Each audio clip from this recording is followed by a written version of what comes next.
सा नीचे आया है $126 तक पहुंचने के बाद फिलहाल $102 के आसपास के भाव हैं।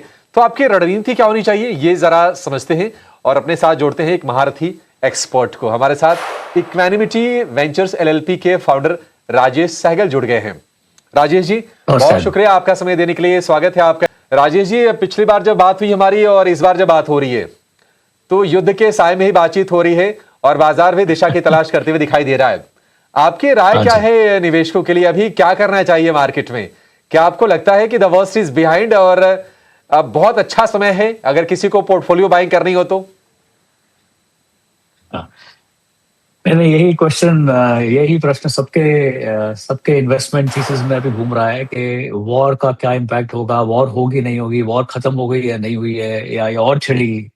देखिए, मेरा एक मानना ये है कि अभी पिछले 10-20 सालों में अगर आप देखो तो जहां भी वॉर छिड़ी है, जहां भी जंग छिड़ी है, ये आसानी से खत्म नहीं होती, कुछ ना कुछ उसका पीछे चलता रहता है। तो इसके चलते, और अभी जो ये ईरान यूएस का जो मामला है, इसमें तो आई थिंक ये खत्म होने से काफी दूर है। और ईरान यूएस इजराइल जो कॉन्फ्लिक्ट से लिंक्ड ऑयल शॉक का पीक पैनिक फेस था, वो अब थोड़ा कूल ऑफ मोड में है। लेकिन रिस्क कहीं गया नहीं है। आप देखिए, ब्रेंट अपने रिसेंट स्पाइक हाइज जो है, जैसे आपने अभी बताया, उससे नीचे आया है, पर $100 से अभी भी ऊपर है। आई थिंक जहां तक भारत का सवाल है, हमारे मार्केट में हमारी इकोनॉमी के लिए जो $60-70 का ऑयल था वो बहुत ही अच्छा था। लेकिन $100 और $100 के ऊपर अगर ऑयल रहा, तेल का भाव रहा, तो ये हमारी इकोनॉमी के लिए अच्छा नहीं रहेगा। और सिर्फ प्राइस की बात नहीं है, जो पूरा एनर्जी का सप्लाई चेन है वो भी काफी फ्रेजाइल है। और इसके चलते इन्फ्लेशन का जो ओवरहैंग है वो बना रहा है। इंटरेस्ट रेट बढ़ेंगे, हम ये सोच रहे थे थोड़े समय पहले तक हमारी बातचीत में कि इंटरेस्ट रेट घटेंगे, दर घटाएगी आरबीआई, लेकिन यहाँ तो इंटरेस्ट रेट बढ़ने के आसार दिख रहे हैं। तो इसलिए जो टेलविंड हम सोच रहे थे मार्केट में आएगा ये वॉर के होने से पहले, आई थिंक वो थोड़ा पूरा डगमगा गया है। और डिप्लोमेसी फ्रंट पर भी अगर आप देखें तो पूरा ट्रस्ट डेफिसिट है। ईरान यूएस की बातचीत को लेकर जितना स्केप्टिसिज्म है, जो हॉर्मुज का स्ट्रेट है उस पर बार बार जो डिसरप्शन हो रहा है, और इस पे सीज फायर जो जो नाम है वो ठंडा गर्म चल रहा है, कभी है कभी नहीं है। आज वॉर छिड़ गई है, कल नहीं है। और इंडियन इक्विटीज पर, हमारे मार्केट पर इसका जो नेट इम्पैक्ट है वो काफी एक्सट्रीम रहा है। पिछली बार जब हमारी बात हुई थी तो आई थिंक उसके आसपास कुछ 3% प्लस मार्केट का क्रैश हुआ था। तो एक वैसा दौर देखा, एक आज कल का दौर देखा, जबकि मार्केट में काफी अच्छा उछाल आया था। अर्निंग्स जो आपने अभी बताई वो काफी पॉजिटिव हैं और इम्प्रूविंग है। आई थिंक ये एक्सपेक्टेड था। फोर्थ क्वार्टर की जो अर्निंग्स रही हैं अब तक जो देखी है हम लोगों ने, आई थिंक तकरीबन 60% या थोड़ा ज्यादा, उससे 350-400 कंपनीज ने रिपोर्ट किया है, 350, 360। उसमें से कुछ 58-60% कंपनीज ने पॉजिटिव रिजल्ट दिए हैं। और ये प्रायर क्वार्टर अगर आप देखें, तीसरा क्वार्टर जो था उसमें ये नंबर 46% था, इस बार 60% है। तो एग्रीगेट जो नेट प्रॉफिट ग्रोथ है वो काफी अच्छा रहा है। और रेवेन्यू ग्रोथ जो है वो भी 10% के आसपास रहा है। प्रॉफिट ग्रोथ तो डबल डिजिट्स में है। और ज्यादा अगर आप देखें कंट्रीब्यूशन जो है ये प्रॉफिट्स का और रेवेन्यू ग्रोथ का, ये मिड कैप सेक्टर से आया है। तो आई थिंक मार्केट काफी ऐसे जंक्चर पे है कि कुछ आसानी से कह नहीं सकते। ये काफी वेट एंड वॉच मार्केट है। ये काफी जैसे कि हम कहते हैं सेक्टर स्टॉक स्पेसिफिक मार्केट है। पहले क्या था कि आपने एक सेक्टर अगर पकड़ लिया और उस सेक्टर में अगर आपने इन्वेस्ट कर दिया या आपका कॉल सही हो गया तो काफी अपसाइड दिखता था। लेकिन अब की बार ये सिर्फ रिजल्ट्स की कारण नहीं है, ओवरऑल मार्केट ही अगर आप देखें तो स्टॉक स्पेसिफिक हो चुका है। FIIs की जो बिकवाली है, जो हमारी पिछली बार ये भी बात हुई थी, वो तो बंद नहीं हो रही है। आई थिंक अप्रैल के महीने में ही उन्होंने कुछ 50,000 करोड़ के आसपास का माल बेचा है मार्केट में। थैंकफुली जो हमारे डोमेस्टिक इन्वेस्टर्स हैं, जो SIPs के रिटेल इन्वेस्टर्स हैं, म्यूचुअल फंड्स हैं, आई थिंक इन्होंने मोरलेस सारा बाइंग एब्जॉर्ब कर लिया है। तो एक बैलेंस जो मार्केट में है, वो आई थिंक चेंज हो गया है। पहले जो था कि पूरा FII डोमिनेटेड मार्केट हुआ करता था, अभी FIIs की सेलिंग जो इतनी हुई है, इतनी भारी सेलिंग जो हुई है, वो जिस तरह से डोमेस्टिक इन्वेस्टर्स ने, रिटेल इन्वेस्टर्स ने एब्जॉर्ब किया है, वो काबिल तारीफ है। और ये मार्केट का जो टेक्सचर है वो चेंज हुआ है। हाँ, नहीं राजेश जी, बिल्कुल ये बात तो सही है कि पहले एफआई डोमिनेट करते थे, और ये तो चलिए ठीक है कि हम आंकड़ों को चर्चा में लाने के लिए करते हैं कि अच्छा ठीक है, एफआई के पैसे भी अगर आ गए तो और अच्छी बात है। अदरवाइज पिछले अगर हम 3 4 5 साल के भी डेटा की अगर हम बात करें तो एफआई ने बहुत ज्यादा भारतीय बाजारों को सपोर्ट किया नहीं है। अगर हम कुछ डेटा फ्रंट पर बात करें तो एक बाजार के लिए चिंता है करेंसी की, क्योंकि रुपया लगातार वीक हो रहा है, अभी भी 95 पर डॉलर के प्राइसेस हैं, यील्ड्स एलिवेटेड हैं। अगर हम भारत में भी देखेंगे तो 10 साल की यील्ड जो है 7% के आसपास के, अमेरिका में 4.25 4.5% के आसपास की है। ये चिंता है, और हो सकता है कि कंपनीज के जो मार्जिन है आगे जाके थोड़े से कॉम्प्रेस हो, Q1 के जब नंबर आएंगे शायद तब जाके रियल पिक्चर पता चलेगी।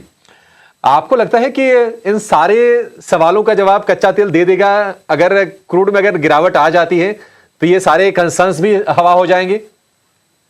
100%। अगर क्रूड $60-70 के रेंज में फिर से आया, 70-75 के आसपास भी अगर क्रूड पहुंचा, तो आई थिंक इंडियन मार्केट के लिए और इंडियन कंपनीज के लिए, भारतीय कंपनीज के लिए बहुत ही बड़ा पॉजिटिव टेलविंड होगा। बिकॉज इससे क्या है, आपका इन्फ्लेशन का जो डर है, आपके जो इंटरेस्ट रेट हाई हो चुके हैं, जैसे कि आपने कहा, इन सब का जो प्रभाव है ये सब कम हो जाएगा। अगर आप करेंसी को भी देखें तो एक तरह से तो हम बोलते हैं कि एफआई की बिकवाली हुई है इसलिए करेंसी वीक हुआ है, बट दूसरी तरफ से आप ये भी देखिए कि जो तेल का भाव बढ़ा है, ये हमें तो रुपीज में देना पड़ता है, तो वो रुपी पर उसका इफेक्ट डेफिनेटली है। तो अगर कच्चे तेल का भाव कम होगा, अगर $70-75 हुआ, तो आई थिंक ये सारे कंसर्न गायब हो जाते हैं। और ये बहुत ज्यादा पॉजिटिव इसलिए होगा कि जो अंडरलाइन कंपनीज की ग्रोथ है, वो काफी पॉजिटिव दिख रही है। उसमें अगर ये भी टेलविंड आया, ये भी इसका भी अच्छा पॉजिटिव प्रभाव आया, तो I think markets new highs 100% cross करेगा। जी राजेश जी, देखिए वॉर क्या है ना, एक न्यू फेनोमेना हो गया है। साउथ चाइना सी में हम देखते हैं कि चाइना की बाकी देशों के साथ तनातनी है, रशिया यूक्रेन का मामला चल रहा है, हिजबुल्लाह हमास इजराइल वाला मामला लगातार गर्म रहता है, कुछ न कुछ होते रहता है। भारत पाकिस्तान के बीच में हमने देखा कि आज तो देखिए ऑपरेशन सिंदूर के 1 साल हो गए। तो इन तमाम चैलेंजेस के बीच में भी बाजार में कामकाज करना है और लोगों की जिंदगी तो चलती रहनी है। तो आपके हिसाब से कौन से सेक्टर्स चूज करने चाहिए जहां पर थोड़ी से ना कह सकते हैं कि पैसे बनने की गारंटी सी मिल जाए? देखिए मार्केट में गारंटी तो किसी चीज की नहीं है, लेकिन ये जो सेक्टर का क्वेश्चन है, इंपॉर्टेंट क्वेश्चन है। अभी इसी क्वार्टर का अगर आप रिजल्ट देखें, क्योंकि इस क्वार्टर में जो ये वॉर का प्रभाव है बहुत कम है, बिकॉज फेब मार्च के नंबर जो हैं वो बहुत ज्यादा प्रभावित नहीं हुए हैं ये वॉर के चलते, या high crude prices, availability of gas, ये सबका इम्पैक्ट आया नहीं है। वो फर्स्ट क्वार्टर में आएगा, अगले क्वार्टर में। तो इस क्वार्टर का अगर आप रिजल्ट देखें, जो कि आई थिंक एक प्रॉक्सी है ओवरऑल जो काम चल रहा है इंडिया में, तो बैंकिंग सेक्टर का प्रॉफिट में काफी अच्छा ग्रोथ आया है, आईटी में ग्रोथ आया है, काफी अच्छा प्रॉफिट और रेवेन्यू रिकवरी भी दिखी है और प्रॉफिट ग्रोथ भी दिखा है। ऑफ कोर्स उनके जो गाइडेंस हैं वो थोड़े धीमे नरम रहे हैं। ऑटो सेक्टर अगर आप देखें तो पूरा ब्लॉकबस्टर है। मेटल्स में अच्छा रिजल्ट आया है, टेलीकॉम में अच्छा रिजल्ट आया है। कैपिटल गुड्स, इंडस्ट्रियल सेक्टर जो हम काफी पॉजिटिव है उस पर, उसके रिजल्ट्स काफी अच्छे आए हैं।